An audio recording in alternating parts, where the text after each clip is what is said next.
नमस्कार दोस्तों, मैं राजीव शर्मा दिव्य एजुकेटर्स प्लेटफॉर्म से आपका हार्दिक स्वागत करता हूं। प्रत्येक चीज प्रत्येक वक्त के एक कालखंड पर डिपेंड करती है। ये 18वीं सदी का कालखंड था। मैंने अपने जो आज नवा वीडियो आपके पास मैं लेकर आया हूँ, इससे पूर्व मैंने 8वें वीडियो में पानीपत के तृतीय युद्ध के कारकों का यानी the factor of the Panipat third war which held on 14 जनवरी 1761 के विषय में मैंने आपको अच्छी तरीके से बताने की कोशिश की थी। आज मैं आपसे पुनः ये बात कह रहा हूं कि प्रत्येक चीज वक्त के कालखंड पर डिपेंड करती है। यह 18वीं सदी का कालखंड था। भारत की व्यवस्थाओं में श्रेष्ठ शक्ति के रूप में जो उभर के आए थे, वो मराठे उभर के आए थे।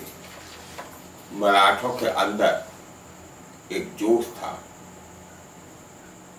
मराठों के अंदर एक जिजीविषा थी, मराठों के अंदर युद्ध को जीतने की निश्चिंतता थी, मराठों के अंदर उनका दृढ़ संकल्प था, मराठों के अंदर राष्ट्र भावना कूट कूट कर भरी थी, मराठों के अंदर शिवाजी जैसे महायोद्धाओं का रूप जो प्रेरणा स्रोत के रूप में था, मराठों के अंदर बालाजी विश्वनाथ राव का चक्र चल रहा था, मराठों के अंदर बालाजी विश्वनाथ राव के पुत्र बालाजी बाजीराव प्रथम के विषय में पूरी का पूरा इतिहास था।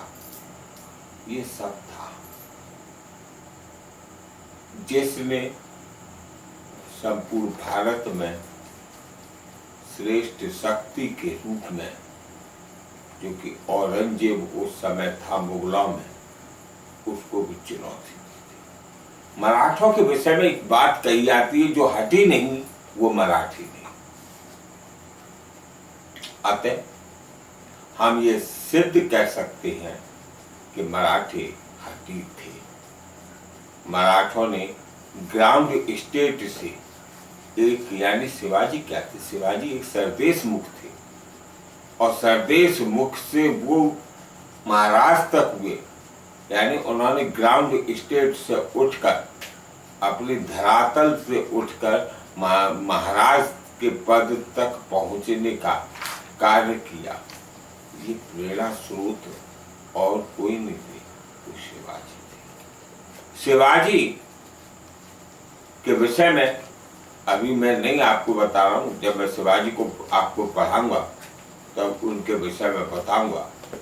आज तो पानीपत के तृतीय युद्ध की हम बात कर रहे हैं, जो 14 जनवरी 1761 में घटित हुआ। इस समय भारत के अंदर सर्वश्रेष्ठ सत्ता थी, वो मराठों की थी, जो पेशवा के रूप में थी। दूसरी ओर अफगानिस्तान में सर्वश्रेष्ठ सत्ता जी थी नादिर शाह के गुलाम की थी, जिसका नाम अहमद शाह अब्दाली था। अहमद शाह अब्दाली ने भारत में दिल्ली में नजीब को, यानी नजीब उद्दौला को मीर बख्शी यानी मुख्य सेनापति नियुक्त करवा दिया था। नजीब को अहमद शाह अब्दाली का एजेंट यानी प्रतिनिधि भी कहा जाता है। पंजाब पर आपका अहमद शाह अब्दाली का बेटा बैठा हुआ है। राघोजी यानी राघोबा यानी रघुनाथ राव आक्रमण करते, जो मैंने 8वें वीडियो में आपको बताया। उन्होंने ना सिर्फ नजीब को हटाया, अहमद शाह अब्दाली के बेटे जो पंजाब में शासन कर रहा था उसको भी हटाया। अहमद शाह अब्दाली के अन्य एजेंट जो इधर उधर शासन कर रहे थे उसके इर्द गिर्द के इलाकों में, उनको भी हटाया। अहमद शाह अब्दाली की इस तरीके से बहुत बड़ी किरकिरी हो चुकी थी कि भारत में अगर अब अपनी इज्जत को बचाना है तो मराठों से अहमद शाह अब्दाली को पंगा लेना पड़ेगा। बात प्रतिष्ठा पर पहुंच गई थी। अहमद शाह अब्दाली अपने को विशेष योद्धा घोषित करना चाह रहा था। मराठों की तूती बोल रही थी। मैंने 8वें वीडियो में आपको ये भी बताया था कि क्षेत्रीय शक्तियां मराठों के पक्ष में नहीं थी, क्योंकि मराठों का काम चौथ वसूली भी था, यानी लूट करना भी था।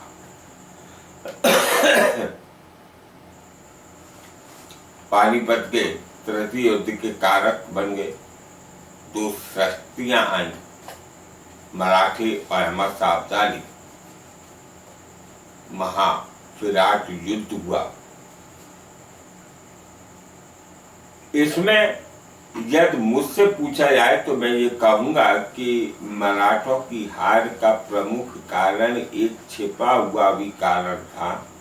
वो था पानीपत के युद्ध का नेतृत्व बाजीराव द्वितीय ने स्वयं नहीं किया था, बल्कि अपने बेटे, 2 बेटे भेजे थे उसने, और दोनों बेटे सदाशिवराव भाऊ और विश्वासनाथ राव भाऊ को भेजा था।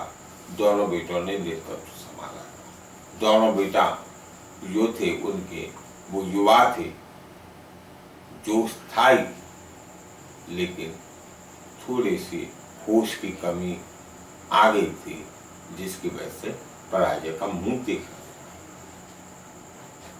अब हम देखते हैं कि इधर अहमद शाह अब्दाली और मराठी जब आए तो मराठों के साथ में विश्वासराव भाऊ यानी बालाजी बाजीराव द्वितीय का पुत्र, सदाशिवराव भाऊ ये भी बालाजी बाजीराव द्वितीय का पुत्र, इब्राहिम गारदी जो कि एक तोपची था।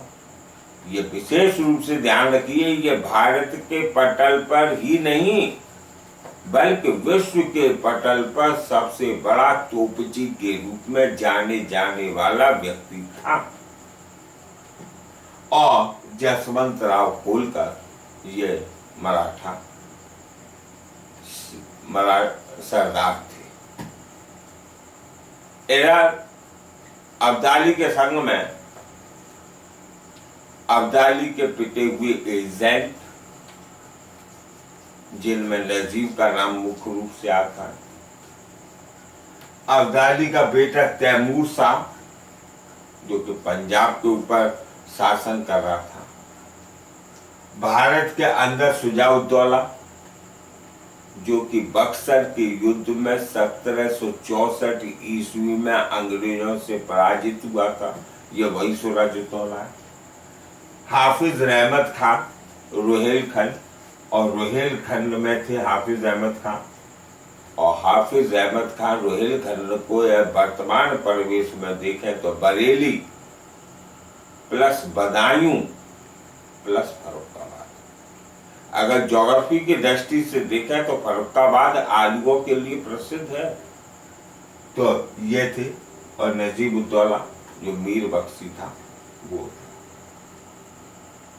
अब प्रश्न ये उठता है कि मराठों के पास में इतनी बड़ी तोपखाना होने के बावजूद भी मराठे क्यों हार गए?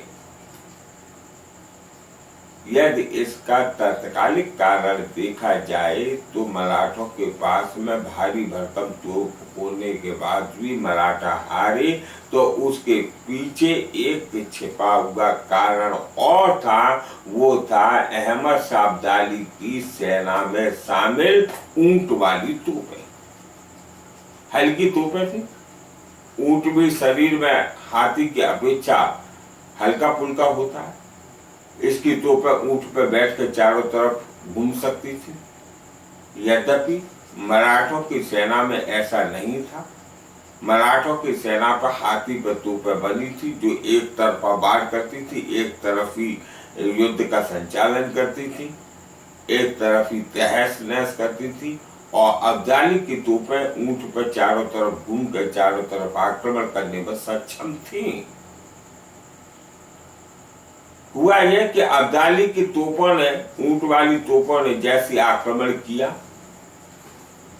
तो मराठों की हस्ती सेना में या हाथियों पर जो तोप बनी थी, उन हाथियों के मस्तिष्क पर इन तोपों के, जो कि अब्दाली ने अपनी ऊंट वाली सेना से तोपें चलवाई थी, जो चारों दिशा में घूम घूम कर वार कर रही थी, उस ऊंट वाली तोपों से अटैक जब हुआ तो हाथी के माथे पे लगा।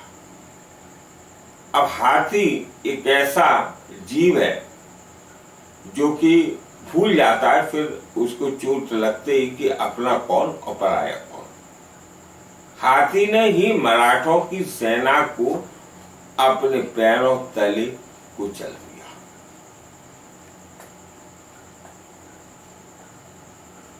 तत्कालिक रूप में अहमद शाह अब्दाली को एक सफलता मिली। बाजीराव द्वितीय जो कि पेशवा था, जो कि पूना में बैठा था, उसने अपने दो पुत्रों सदाशिवराव भाऊ और विश्वासराव भाऊ को युद्ध का संचालन करने भेजा था। ये दोनों भी युद्ध में वीर गति को प्राप्त हुए। ये जानकारी बाजीराव द्वितीय को एक व्यापारी मंडल ने दी और वो भी कोडिंग में दी कि दो फूल विलीन हो गए। बाजीराव द्वितीय समझ गया और अपने युवा दो पुत्रों को उस पिता के हृदय से पूछने पर मालूम पड़ेगा कि दो युवा पुत्र, उसके दो पुत्र और दोनों पुत्र जो युद्ध में जाते रहे, इस आघात को वो सहन न कर सका और कुछ दिनों बाद वो यानी बाजीराव द्वितीय वीर मतलब स्वर्गवासी हो गया। और स्वर्गवासी होने के बाद में ये इतना विशाल युद्ध था कि इसने किसी न किसी मराठा परिवार में से, ऐसा कोई मराठा परिवार नहीं था जिसने अपना भाई, जिसने अपना पति, जिसने अपना पुत्र न खोया हो। इस तरीके से मराठों को पानीपत के तृतीय युद्ध में एक अभूतपूर्व क्षति का सामना करना पड़ा। अब आप देखते हैं, हमने ये तो मैंने अपने शब्दों में आपको व्याख्यात किया था।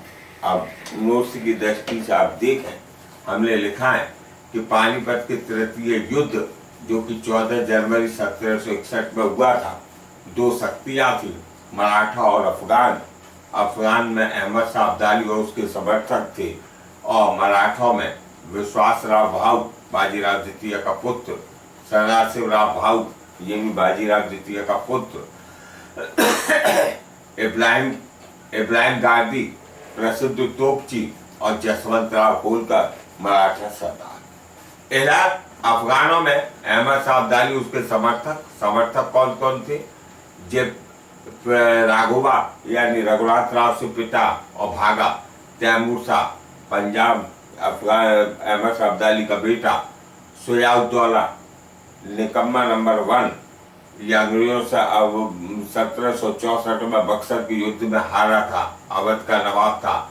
और उसके बाद में हाफिज रहमत खां, रोहिलखंड को मैंने आपको बताया कि वर्तमान में देखें तो बदायूं, बरेली और फर्रुखाबाद, और मैंने अभी आपको बताया था कि फर्रुखाबाद आलूओं के लिए प्रसिद्ध है।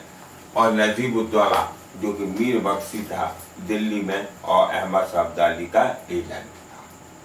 मराठों की ओर से तोपची इब्राहिम गाजी था। वो मराठों का ही नहीं, विश्व का विश्वविख्यात तोपची था। दूसरी अफगानी अहमद शाह अब्दाली है, जिसके सपोर्ट में भारत के लोग हैं। इसमें अवध का नवाब शुजा-उद-दौला है, जो बाद में 1764 में बक्सर के युद्ध में अंग्रेजों से पराजित होगा। रोहिलखंड का शासक हाफिज रहमत खां है और रोहिलखंड उत्तर प्रदेश में है। रोहिलखंड में मुख्य रूप से 3 जिले वर्तमान में आते हैं, बरेली प्लस बदायूं प्लस फर्रुखाबाद। इनमें फर्रुखाबाद आलू के लिए प्रसिद्ध है। नजीब-उद-दौला दिल्ली का मीर बख्शी है और जो कि दिल्ली में अब्दाली का एजेंट है। पंजाब का गवर्नर तैमूर शाह है और मराठों का तोपखाना यद्यपि बहुत शक्तिशाली था, जिसका तोपची इब्राहिम का गाजी था, फिर भी मराठों का तोपखाना धरा का धरा रह गया। कारण यह था कि अब्दाली की ऊंट वाली तोपें थीं जो चारों ओर घूमती थीं, जबकि पेशवा की तोपें हाथियों पर रखी रहती थीं जो चारों तरफ घूम नहीं पाती थीं और एक ओर ही वार कर पाती थी। जब ऊंट वाली तोपों ने घूम घूम कर वार किया तो उनमें से कुछ तोपों के गोले पेशवा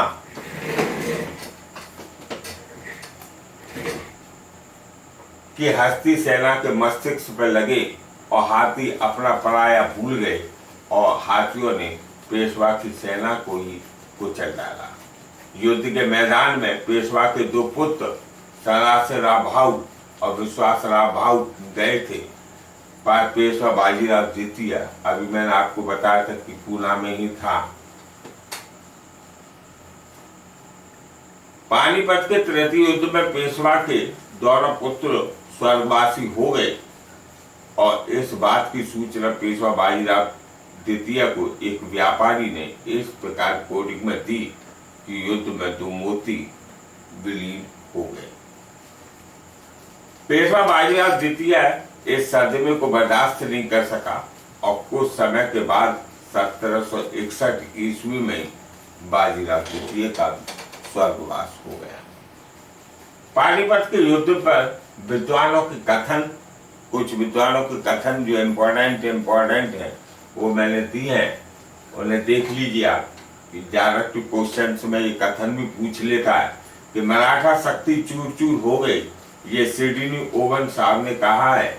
मराठा सैन्य शक्ति की क्षति हुई बस, ये कहा है जी.एस. सरदेसाई ने। यह युद्ध मराठों के लिए प्रलयकारी सिद्ध हुआ।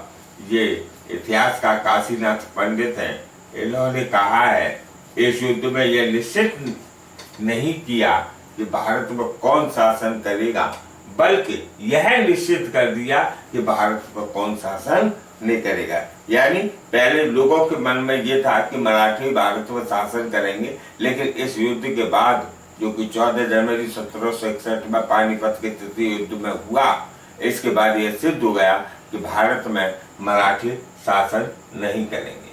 मराठों की तुलना इतिहासकारों ने एक दैत्य के रूप में की है और इस कथन को मतलब मराठी भारत में शासन नहीं करेंगे, इस कथन को कहने वाले इतिहासकार R.V. सरदेसाई हैं। मराठा शासकों की तुलना एक दैत्य के रूप में की गई है। इतिहासकार कहते हैं यद्यपि मराठा दैत्य मरा नहीं, लेकिन इसकी शक्ति चूर चूर हो गई। कुछ इतिहासकार कहते हैं कि मराठों के ऊपर कोई विशेष प्रभाव नहीं पड़ा, केवल जन और धन की हानि हुई।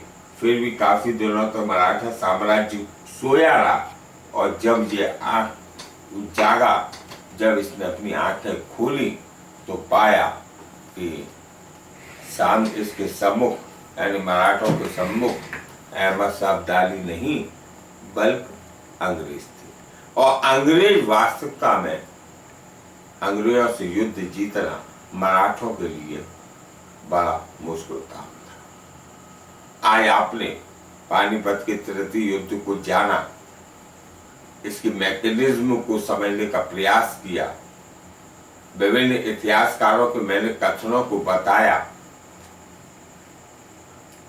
इस तरीके से ये पानीपत का तृतीय युद्ध हुआ, जो कि 14 जनवरी 1761 में हुआ, जिसमें मराठों की पराजय हुई।